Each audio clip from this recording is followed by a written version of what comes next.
চুয়াডাঙ্গার তাপপ্রবাহের খবর জানাতে এবারে যুক্ত হচ্ছেন সহকর্মী কামরুজ্জামান সেলিম। সরাসরি যাচ্ছি তার কাছে। সেলিম, শুক্রবার সর্বোচ্চ তাপমাত্রা ছিল এই মৌসুমে চুয়াডাঙ্গায়। এই মুহূর্তে কি অবস্থা এবং সেখানে গরমের সাথে আসলে সাধারণ মানুষ কিভাবে যুদ্ধ করছেন সেই বিষয়টি জানাবেন।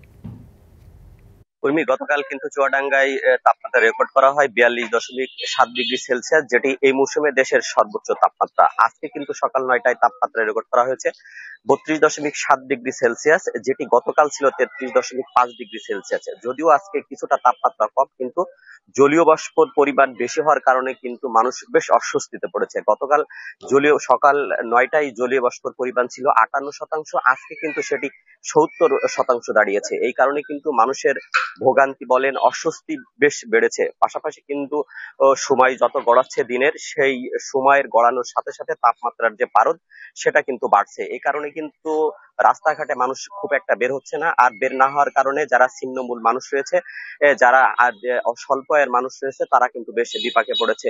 বিশেষ করে ভ্যান শ্রমিক যারা রয়েছে, রিক্সা চালায়, তারা কিন্তু জীবিকার তাগিদে বাইরে বের হচ্ছে। বাইরে বের হয়ে কিন্তু তারা যাত্রী পাচ্ছে না। আর যাত্রী না পাওয়ার কারণে তারা কিন্তু বেশ তাদের সাংসারিক যে জীবনে সেটি কিন্তু বেশ প্রভাব পড়ছে।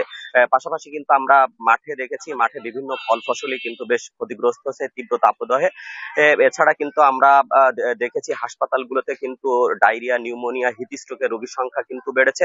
সেখানে কিন্তু শয্যার তুলনায় 2 থেকে 3 গুণ রোগী ভর্তি হয়েছে এবং তারা বেড না পেয়ে কিন্তু করিডোরে কিন্তু চিকিৎসা নিচ্ছে। এছাড়া কিন্তু আমরা আবহাওয়া অফিসের সাথে কথা বলেছি। আবহাওয়া অফিসের পক্ষ থেকে যেটি বলা হচ্ছে, আগামী 30 তারিখ পর্যন্ত তাপমাত্রার যে পারদ সেটি কিন্তু আরো বাড়বে এবং এই সময় কিন্তু বৃষ্টির কোনো সম্ভাবনা আর নেই। আর বৃষ্টি যদি না হয় তাহলে তাপমাত্রার সেটি কিন্তু আসলে কোনো ক্রমেই কমবে না।